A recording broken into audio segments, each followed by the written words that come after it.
Hey, So, Jason, we talked yesterday. did. Yeah, you're in Florida, Yes, ma'am. near in where I got my doctorate in Nova. Yep. Right. Right. Yeah, Where my master's is awesome. from. We're degree siblings. That's true. We are. We are. Then, and surprisingly, we did not connect on LinkedIn. Figure. Go figure. Well, thank God for that podcast email list that goes out. So Exactly. So, Jason, I know who you are because we talked extensively, but to my listeners, they do not know who you are. So, can you introduce yourself and tell us a little about you? absolutely. My name is Jason Wasser. I'm a licensed marriage and family therapist, certified neuro-emotional technique practitioner, as well as I'm a certified coach. I own the Family Room Wellness Associates here in South Florida, and we practice mind-body integrative wellness. We have therapy, we have coaching, we have chiropractic, we have nutrition, and I also offer a lot of coaching online for both personal coaching as well as business and entrepreneur professionals. Oh, all right. So, how can you help us with our careers? So it's really an interesting question where people come in with that just specific question where it's so generic and it's not niched down to, I've been thinking, either right, it goes from the idea of, I don't know what to do next, or I don't know what I'm doing in my specific career, versus the idea of 15 different options, but I'm not sure which one is the right decision for me. So when I'm working with any new client, whether it's a therapy client, whether it's a coaching client, the first thing that I want to know is what's their core values. So Okay. when I'm talking about core values, I'm talking about picking 5, 6, 7 words that they're going to define for themselves. And I walk them through this with a worksheet and an exercise. And I say, if you were to be living completely in your values, if you were going to be living a life of purpose and meaning, and you knew that every decision that you would make goes back to a specific set of values, what would those values be that would allow you to have that life that you dream of? And what I find is that when people do that, the decision making about what I should do next becomes a lot easier, because the next question is does that idea that you have align with your core values? And it will either be a yes Or or no. a no. We already took out a big chunk of the maybes or the possibly, because that's not a yes. Mhm. And then the no's are definitely a no. So now we can chunk it down and chunk it down. So whether it's something for someone that wants to stay specifically in their field and they're ready to take the next step, or they want to try something different, or they're not sure if they're in the right field, well, let's go back to your core values and let's make a decision from there. Mhm. Mhm. Okay, that sounds awesome. I mean, I know yesterday when we talked, you were talking, we thought talked about the core values, and there are certain things that you say you want to make money, but there are certain ways that your core values will allow you to be comfortable in making money. And so, Absolutely. you know, Right. And it always goes back to not just your core values, but like it's your integrity. And I yeah, think those two things go hand in hand, right? yeah, exactly. Which is why my podcast is clean and not explicit. That is truly a core value that I have. So, I'm Exactly. not gonna say that my mouth is clean, but I'm going to not say those things on air. We do the best that we can, and sometimes things slip out. But I Exactly. think that's also very much part of the same conversation, which is how much do we dog ourselves, Mhm. right? How much pressure do we put on ourselves that we're going to make the right decision or do the right thing every single time? And who has ever done that? Who hasn't messed up at least once in their life in a major significant way? So, and if you think you haven't done it in a major significant way, do it so you can get it out of the way already. Yeah. Or keep living. Right. That's what my mother always say, keep a living. Yes, exactly. Most definitely. Okay. Okay. So how can this help someone after they figured out what their core values are? Can niche it even more to, go toward a specific area in their career if they want to change or stay in the same industry or, whatever. Right. So if someone's already in an industry that they're passionate about, they feel that, again, it aligns with their core values, then the next step is what are the things that they would need to scale up to maybe a bigger position, right? A lot of people say, well, my fear is that I love what I do, but I don't want to take on more responsibilities. And a lot of times more responsibilities comes with a bigger paycheck. But my assumption or my wondering is that they're not familiar with those responsibilities because they've never stepped up into that place. And I think a lot of the limitations from that is that they think that they have to be either Superman or Superwoman and do it all themselves. And the pyramid of work, of employment, when you're working for someone else, really is a pyramid. You have the person who is either the owner of the company or the business, right? That's the entrepreneur. Then you have the management, and that can run all the way from the executive team all the way down to supervision and supervisors. And then you have the people who are the technicians who are actually doing the delivery of goods, delivery of service. Mm-hmm. So the trick is to realize that as you work up the food chain, for no pun intended, that you learn how to create a team or work with a team around you where you can delegate to the people that are the most specific and best at that task, instead of trying to be Superman or Superwoman and trying to do it all in exchange for that additional $5,000, $10,000, $15,000 increase, right? And I find that that's the biggest thing. I'll have to take on more responsibility. I'll have to spend more time at the office. I'll have to go on more trips. Okay, that might be part of it, but are you bringing in a team around you if you now start having decision-making to bring in a dream team around you to help delegate to make everybody else do better as well, right? So what's that phrase? A rising tide raises all ships. Exactly. It does. So that's on the inside, right? So if you're working from the inside, if you're a person who's thinking about going from the outside or doing something new on yourself, instead of trying to figure out, and this is something that I deal with on a daily basis with my coaching clients, instead of saying, what's the industry I want to be in? The biggest thing I can challenge you to and challenge your listeners to is, what's the problem that you're really passionate about solving? Mm-hmm. Mm-hmm. Right? So one of my coaching clients this past week is already in practice, and they're like, well, I want to work with this specific population, and they have to be either married or single, but within this age bracket and this financial population. I'm like, that's great. But what are the actual problems that they run into on a daily basis that are part of that population that you really love working with the most? And we niched it down until we realized there was two components that people in that little niche suffer from or struggle with. So instead of saying I'm a therapist who focuses on young couples and adults, it's, do you struggle with blank and blank? These two areas, right? I can help you. I'm an expert in solving those two problems. And that reverse engineers the whole thing. So instead of saying like, I want to work with 40 to 50-year-olds who are only, right? What's the problem that you want to solve, right? What's the little hole in the industry that you know that there's crumbs on the table, not for you to make $50,000 or $100,000, but a business has to start at $150,000 minimum in order for it to be even worthwhile, because taxes and overhead. Exactly. Getting a job at Starbucks or right, whatever it is. But unless a person knows that they're going to build something that for a minimum, after everything is paid off, that they're going to take home $150,000 as a goal within the first 2 years, keep working for somebody else. Mm-hmm. Otherwise, you're just driving yourself nuts. Yeah, that's true. But what if you have a passion and your passion is where you are, mm-hmm. but it's just not the right office? Yeah. So I think the first step with that is always looking in the mirror.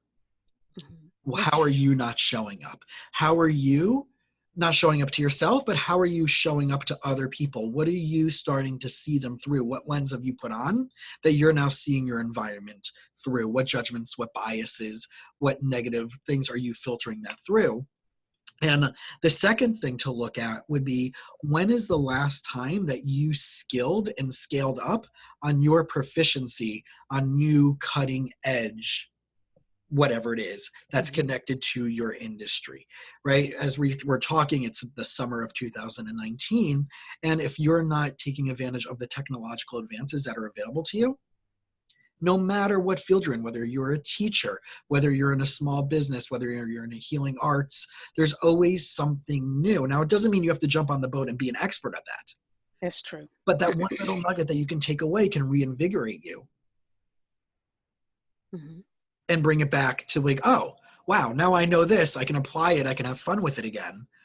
But if you're basing everything you've done on something that you learned 15, 20 years ago, it's stale. Well, I mean, I was looking at a study not too long ago where they were saying as soon as a student graduates from college, their knowledge is already obsolete.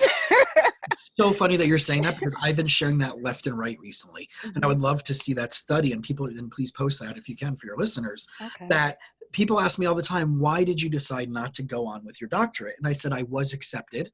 I had a life experience that unfortunately threw me off that possibility at that time. And now looking back 8 years later, it was the biggest blessing in the world to not have another $60,000 to $80,000 minimum of debt for the title doctorate versus, right? And everything that they're teaching in the program is the same stuff that they're teaching now is what they were teaching when I graduated in 2005 for my master's degree, right? So we're talking 13 years later. Now there's some updates and some nuances and maybe new research papers on those modalities, but there's all these other things that are going on in the world that are outside of that box that you will not get in a lockstep program that where I travel around the country literally spending multiple thousands of dollars a year to get cutting edge training by the top people in the field who are doing that. I don't have to get someone.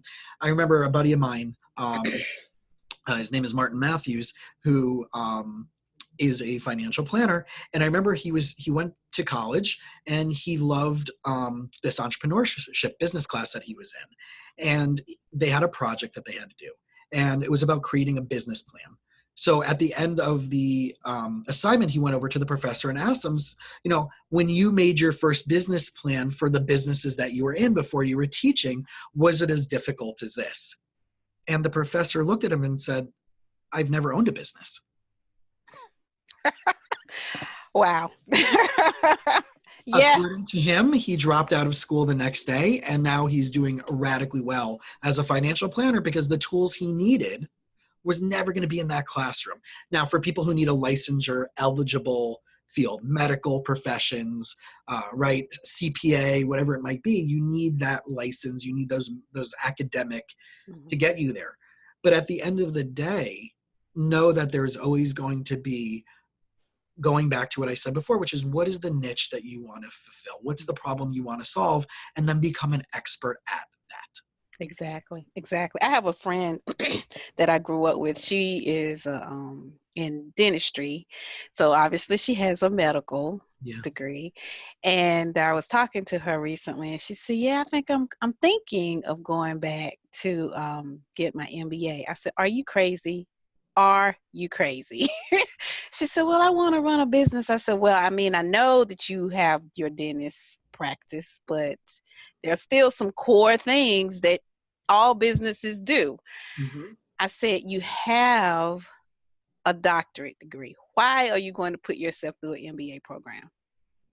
And you're hitting back exactly on what I mentioned a few minutes ago, which was you have the entrepreneur, you have the manager, and you have the technician. So here you have a friend who's a dentist who is the owner of a business, but is operating on the level of a technician. And what we've been tricked in our society, and I was one of those people until I literally had this awakening a few years ago from my business coach, which I'll tell you about in a moment, was that we are trained to be technicians. We own a business that we are the slave and the technician to. And really the only difference between people who are working at Starbucks and being a barista as a technician, direct service, and a person like a dentist or a lawyer is they're still doing the same thing. It's just the dollar amount goes up a little bit. Exactly. Right? Exactly. But meanwhile, while you and I are serving somebody in a direct experience, right, where we're being a technician, I'm seeing a coaching client, I'm seeing a therapy client, we're having this conversation, we can't go out and be the entrepreneur and bring in new clients. We can't work on our marketing. So that's why I'm saying, like, learn what you want to be most passionate about, because some people who are technicians are really better off at managers. People who think that they're entrepreneurs, you know, are really better being a manager, or they're really better being a direct service technician. And to know that role is a game changer. And then what it is, you have to either partner up with someone else who is really great at that, or hire that person. Exactly. But Exactly. the dentist or anybody out there who's listening to that, to go back and do an MBA, an MBA is geared to teach you how to be middle management at a corporation or a company. It's not to teach you how to run and grow a sustainable and scalable entrepreneurial venture. And I mentioned that to her, and I said, you have the tools that you need right, already. I said, I wouldn't do that. right. And they're But better off hiring a coach who is an expert in that, in the structure, in the business development, in the levels of development that is needed in all the verticals to get those things done. And they will have those increases. One of my coaching clients that I work with is a multi-million-dollar family business, and they were doing 3% annual. We did maybe 6 to 10 sessions over the course of the year. And the next year I got them to, I think it was 14% increase. Year 2, I got them to 33% increase off that 3% annual.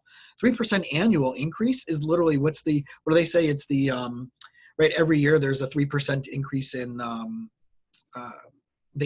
your income, but right. If you keep your money in your bank and you get a 3% on it. okay, right, yeah, the interest rate. well, not the interest rate, but whatever that level is of, like, you're not really making anything, because Okay, inflation is really going up. the inflation, yeah. Right.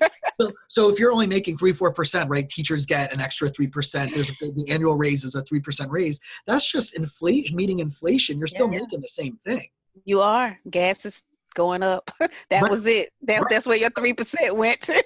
Rent Getting went to up, work. whatever it is. You're still making the exact same thing at the end of the day. It's just covering the raise of, you're not thriving. You're staying you're keeping your head above water.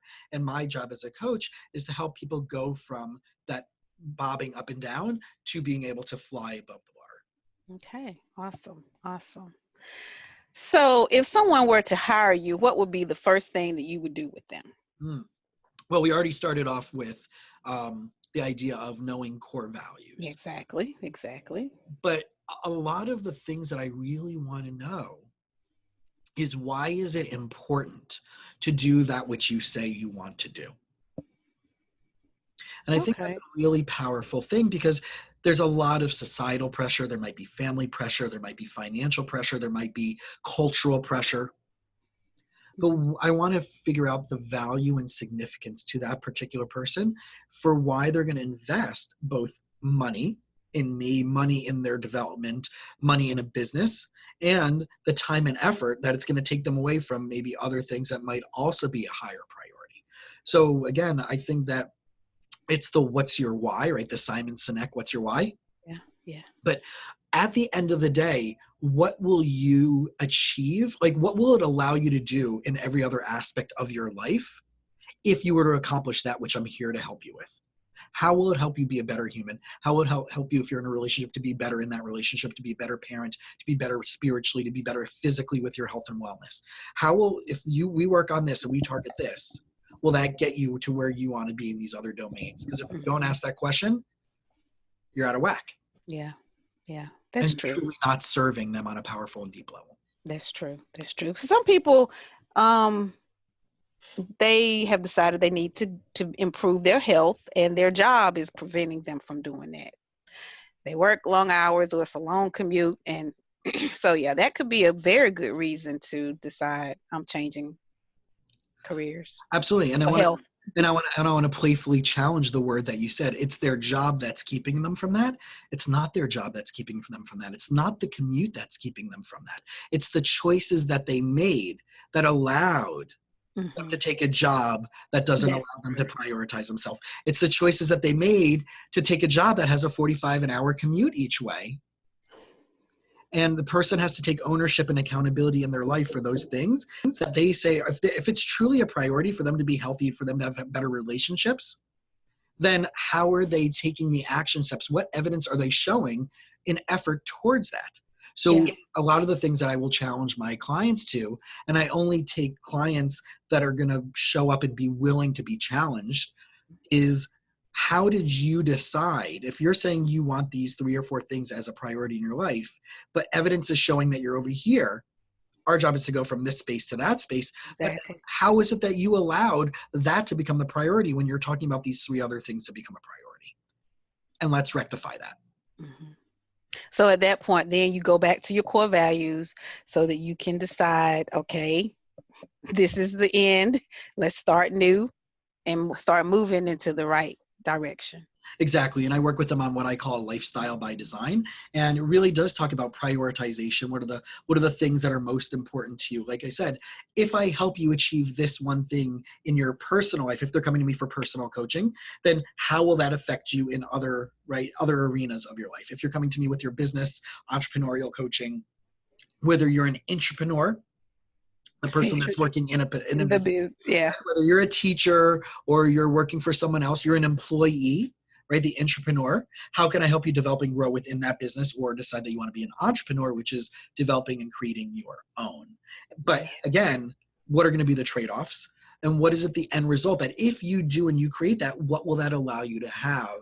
And if there's not clarity on that, I'm not going to let them move forward until they convince me with a purpose and a passion that it will help them get all those other aspects. And we will only create a game plan that will allow them to have the full balance of their highest priorities in sync with their core values. Okay. Okay. So about how many sessions will you work with someone, or does it just vary according to the person and their Well, needs? it's an interesting thing that we have this idea, and this is in all fields of the helping professions, where there's a service based in. Is like, well, when will I feel better? Right? When will it be done? When will I get to where I want to get there? And there's this idea of it, this immediate gratification, that it requires me just showing up and not doing the work. And right. And it really is about the tenacity and the mindset of what a person has, that I'm willing, well, I hired you. How much work are you going to do for me? Right. And it's where the coach and the client have to meet hand in hand about that. But I really tell my clients that there is no specific set deadline. We will set deadlines. We will set goalposts. We will set quarterly and annual plans, because everything I want to do is reverse engineer. Are we doing these little micro actionable steps that will lead us to this bigger goal? And we do have timelines that are set up. So if it is about creating a company, we're talking about not, any investment in yourself is not like a 3-month, 6-month thing, but it is a long-term relationship. You want to know that for this specific thing, you're going to come to Jason, right? For this specific thing, and that person's an expert in that area, you're going to go to that person. So, you have to know that you might have more than one person in your life that you have to consult with That's true. over That is a true. period of time, but while still having someone who's going to help you strategize and be the quarterback for you and come up with game plans Mhm. Mhm. while you're doing. And I think it's very important to say that you do have to show up and do the work. I was listening to another podcast, and they do like 3 segments of their podcast, and at the end they have listener letters. And the person is asking about therapy, and she has been going to therapy for a while, but she's still not doing anything, not feeling. She said, I'm not feeling better, but and then she admitted, I'm not really doing what my coach suggested. Yeah. And I was thinking, okay, then obviously you're not going to feel better because you're not doing the homework. You have to do the homework in order to. Right. So I want to just dispel the misnomer between therapy and coaching, and that therapists only work on past issues and Mhm, feelings, and coaches work on future oriented stuff. That's actually a mhm, complete misnomer. And mhm, unfortunately, that's what coaches are using to step above their marketing when it comes to promoting mhm, themselves over mhm, therapists. mhm, And my training from Nova Southeastern in the family therapy program is about solution oriented, mhm. Yeah, yeah, yeah, actionable, right? And we yeah, take into context, right? But I will never ask a client, how does that make you feel? yeah, So yeah. when you're talking about that person in that letter, number one, I would challenge them to be really, really, really clear on their goal. If there's no actionable things that are happening for them, I would go back and say, okay, I'm not sure if you're clear enough on what your goal is, or maybe your goal that you've set is way too small. You want something really big out there, and then you got scared and you step back 5 steps. So now you're aiming for this versus aiming for this, and that's why you're not feeling anything different. You're not noticing because you played too safe, too small. And I challenge my clients to, that whole 10x Grant Cardone mindset of what would it look like if money wasn't the issue, if it was paid for, if I guarantee you that your whatever money you need to pay your bills and your insurance and your car payment and your was paid for, what the heck would you be doing? Yeah. And they would still, and I constantly hear them say, well, I would do this, but oh no, that's just crazy. No, go crazy. I want you to go crazy, right? Steve Jobs and Wozniak went crazy when they put Apple in their garage. Anybody Exactly. anything great thought crazy. Exactly. Play it. So my guess is that person might have either been playing it too small. They don't have crystal clear clarity on what their goals are. And then because of that, they're playing maybe too small. They're not making decisions based on core values. Their therapist is maybe being too soft with them and not poking and prodding and asking the right questions. I would even ask, well, what do you think you need to feel? Yeah. Because the presumption is that if I feel something, it's proof of, versus what's the tangible, actionable differences that are happening in your life from where you started to where you are now. And people are not willing to see little nuggets of change. They expect big changes and big miracles. But what about those third and inches? Yeah. I mean, I found that journaling has helped me because you don't see day-to-day changes. And so when you look back 3 months, 6 months, a year from where you are now, you go, oh, well, that did happen, or I did get that solved, or, so now I see it differently. So Right. And think about when we're growing up, right? When and a lot of I don't know how many parents are still doing this, but when we were growing up, right, they would mark your height up on the wall, right? Yes. And you don't know that you're growing, right? When you look in the mirror, you don't see yourself aging day to day. And it's the exact same thing. But one of my favorite questions is asking, what are other people noticing differently? And have the audacity to ask them.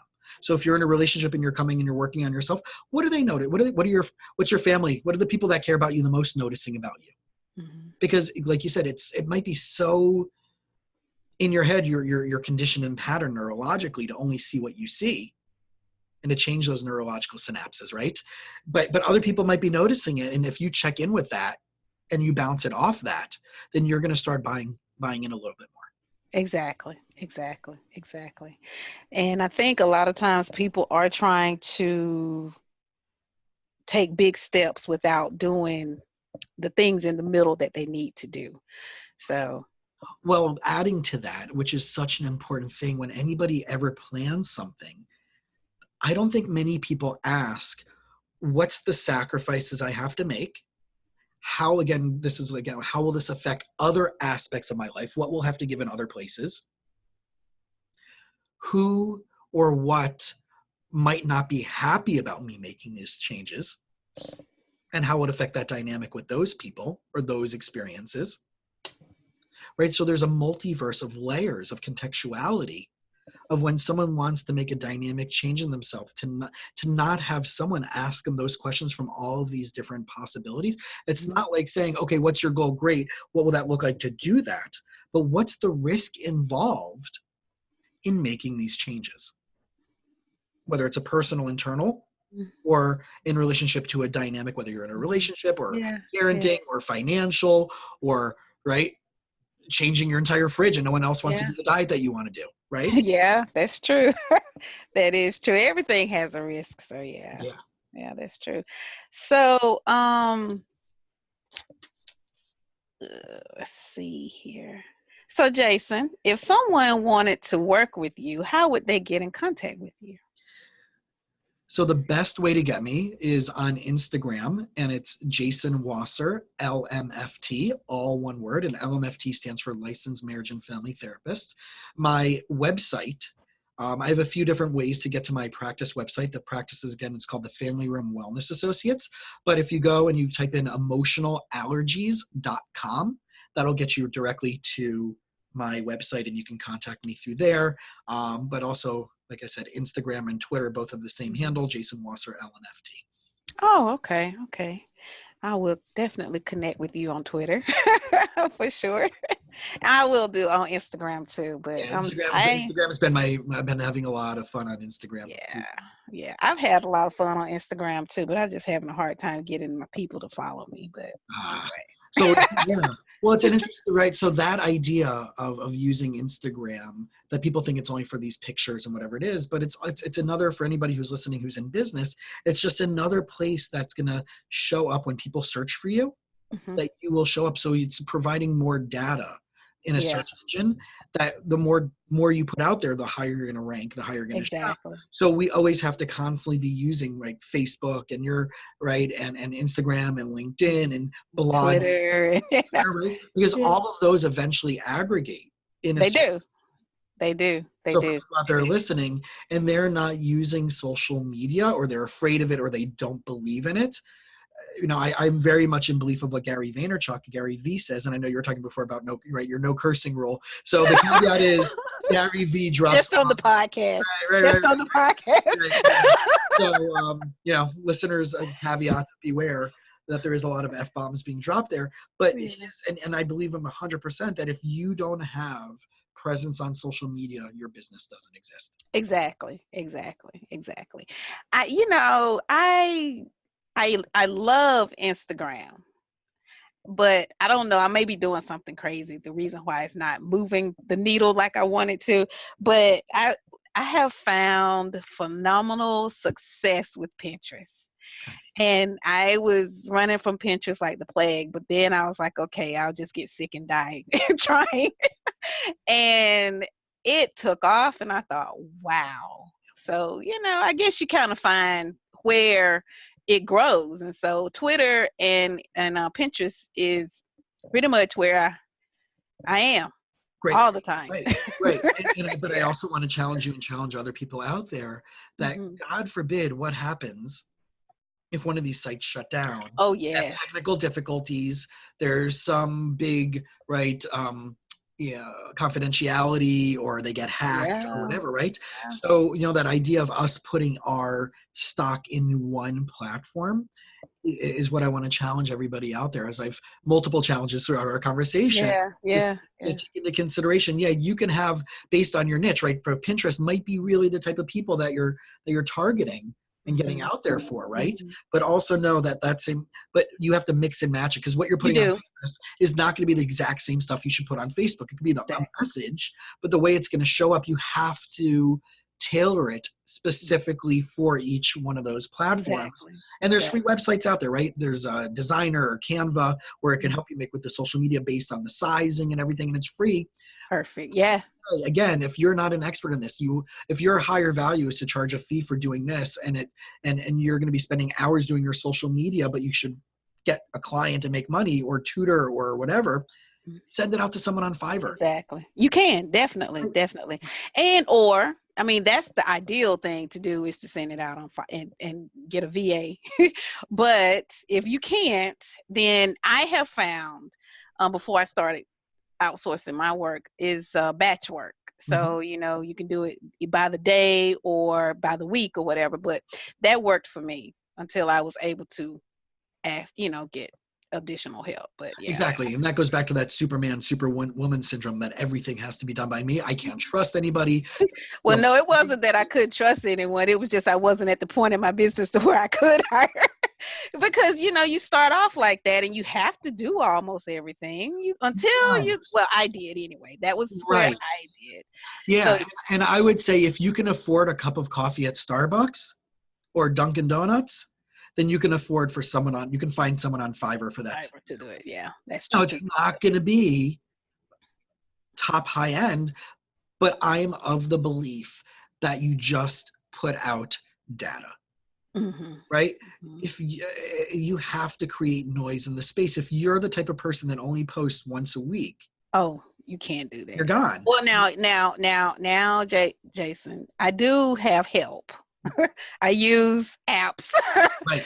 So, I will scale. Like I said, when I did batching, I batched for 30 days. Right. When Right. I did my blogs, I wrote several, so I did not have to do this every week. So yeah. Exactly. And for that many people, we have to start there. And I remember Yeah. doing a lot of that. And I still do some of that as well.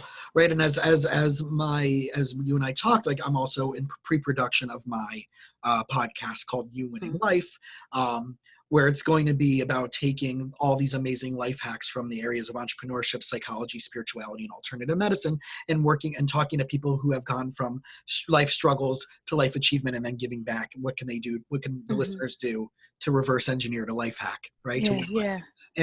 And at the beginning, I'm like downloading all these programs and Audacity and doing all that myself until I reached out to a buddy of mine who I know does podcasts for a bunch of my entrepreneurial friends who are really hanging out in the higher level of those circles. And I'm like, I didn't even think to talk to him. And he made me a deal I couldn't refuse. It was like a no-brainer. And I thought it was going to be radically more expensive. And I couldn't afford to not work with him. Yeah, exactly. Exactly. I ended up reaching out to a VA to help me with mine. And I know a lot of people who are serious podcasters put a lot of money into, Yeah. the platform. I did not.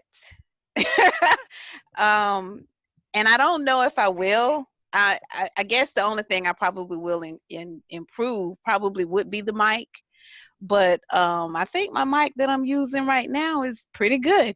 Sounds So great to I me. mean, you have people podcasting in their cars, so okay, no. Well, that's the thing, right? We overthink it. We overspend. We over Yes, whatever, right? But yes. just provide value. I just put an Instagram post up that's going to be connected to the Instagram TV, and it was about the self-doubt that we have in providing value. Don't ever. And Exactly. that was my little 4-minute thing for today about the imposter syndrome, and it has to be completely perfect, Perfect. completely edited. There can't be mistakes. If I say too many times, if I look off the screen to check my note, someone's going to judge Yeah, me. They're not going to like. exactly. I was No like one that. cares. I was like that when I first did the very first episode. I edited out a lot of things, and then the more podcasts I listened to, one podcaster I listened to, she says, "Done is better than perfect," and so I started accepting that. And then other podcasters, you can hear the sirens, you can hear dogs barking. Yep. I was doing, it wasn't an interview. I was doing a podcast episode, a solo podcast episode, and I was, doing my thing, and my husband sneezed, and I'm in my office, but he sneezed so loud. I was like, you know what? I'm just not even editing that out.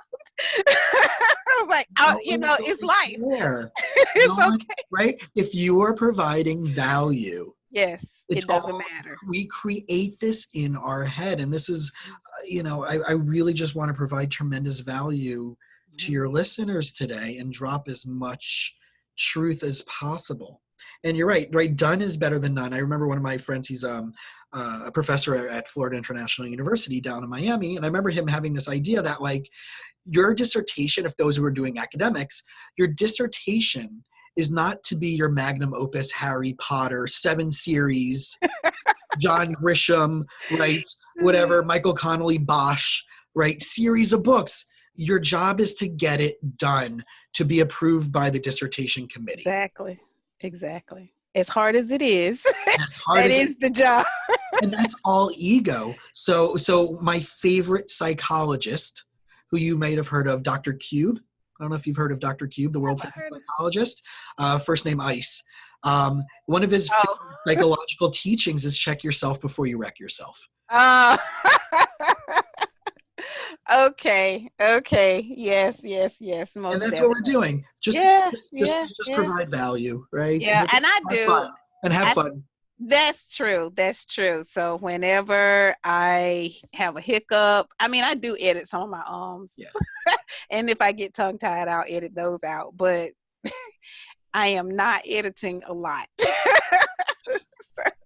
Exactly. But as long as you're having fun and people see you Yeah. having fun, then that's what That's true. I know one day I was doing another solo podcast and my husband called and my kids called. Now I did edit those out. But So I'm for like, those look, I'm listening, right? podcasting. But for our listeners, real life is going to happen no matter what. Yeah. Just show That's up. true. Just show Yeah, up and play and play your A game. So that's and have true. fun and have fun. That's true. Enthusiasm, right? For people who are figuring like what they want to do. If you're Mhm. not enthusiastic about it, You might not need to do it. you might not need to do it. That's true. That's true. Yep. Yeah, and I have gotten to that point to where I am going to do things that I enjoy, and I'm going to laugh and have fun doing it. So that's Amen, it. sister. You got it. You're right on. You're right on. Okay. All right. So, which I will be editing that out. Jason, I do have three rapid fire questions. And Okay, I'm ready. okay. All right. So the first question is cats or dogs? Cats. Oh my gosh. I am so glad you said cats. And I'll tell You you why. okay? It's funny because I didn't grow up, even though we've had various pets over the years, I didn't grow up specifically loving. Like I'm not right. I love nature. I love wildlife. Mhm. I believe in conservation and preservation. But my sister had a cat that she had since she was in middle school that passed away a few years ago. So it's like 14, 15 years old. And I didn't really mind it much attention until it got sick. Oh. And when it got sick, I'm like, I'm gonna go over tonight and spend some time with it, right? And I formed whatever bond that I thought in my mind. And it unfortunately passed. And I know some people are like, cats are the devil, they're so whatever, Some right? people do. Yeah. And I listen, I love animals. I'm not a pet person for myself at the moment. I don't have any pets at the moment, but this whole thing about like, well, cats have these personalities and dogs have these personalities.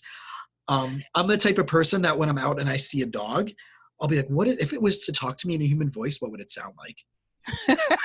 Like, like the droopy dog voice, Yes. or would it sound like, Pepe Le Pew? Like, I just like, Yes. I want to like, what's that dog's personality? How would it talk to me? So that's what I think about. Okay, okay. So this week you are number 5, the 5th podcast I interview. Excuse me. And all 4 of them have said dogs. I'm a cat person too. I don't have a cat at the moment, but I am a cat person. I'm glad I can push the mold. Yeah. My husband and I are about to be empty nesters, and I am not bringing a pet or another responsibility into the house. My youngest Time for daughter, a little more freedom. exactly. We have, I didn't grow up with cats, but when I went off to school, I had a cat. I've had cats since then.